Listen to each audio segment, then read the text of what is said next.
অনেক দিন আগে একজন খুব ধনী লোক থাকতেন। তার একটা মিষ্টি আর দয়ালু মনের মেয়ে ছিল।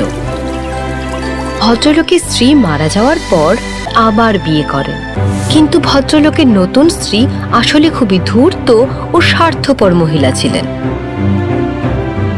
তার দুই মেয়েও ছিল একদমই তার মতো।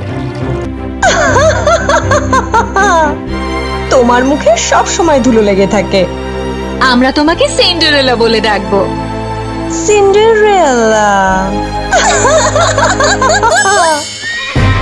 একদিন রাজার দূত ওই বাড়িতে এলো। রাজা আর রানী এখানে যেসব মেয়েরা থাকেন তাদেরকে কাল সন্ধেবেলা একটি অনুষ্ঠানে আমন্ত্রণ জানিয়েছেন।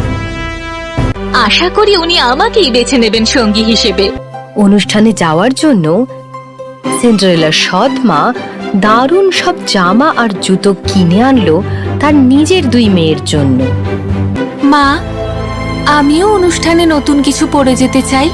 আমার এই জামাগুলো ছাড়া পরার মতো আর কিছুই নেই। সিন্ডারেলা, এই জামাগুলোই তোমার জন্য সঠিক, কারণ তুমি এই বাড়ির দাসী। কে ফেলে অনুষ্ঠানে চলে গেল। হঠাৎই একটা দয়ালু আর সুন্দর পরী এসে সামনে দাঁড়ালো। হ্যালো সিন্ডারেলা, আমি তোমার পরিমা। তুমি কি অনুষ্ঠানে যেতে চাও? তুমি অনুষ্ঠানে যেতে পারবে যেই আমি আমার ওয়ান্ডটা ঘোরাবো। সিন্ডারেলার সব পুরনো জামা নতুন ঝলমলে হয়ে উঠল। তাকে এত সুন্দর দেখতে লাগছিল যে সে প্রাসাদে ঢোকার সঙ্গে সঙ্গে সবাই তাকে ঘাড় ঘুরিয়ে দেখতে থাকলো। রাজপুত্র তাকে দেখে এতটাই মুগ্ধ হলো যে তার সঙ্গে নাচতে চাইল। খুব তাড়াতাড়ি মাঝরাত হয়ে এলো। দাঁড়ান,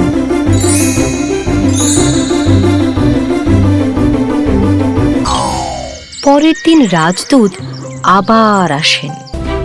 এই জুতোটা যার পায়ে হবে রাজকুমার তাকেই বিয়ে করবেন। এই জুতোটা আমার।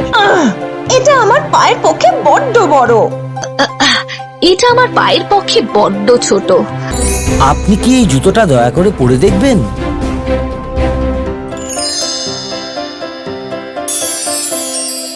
আপনি সে মেয়ে।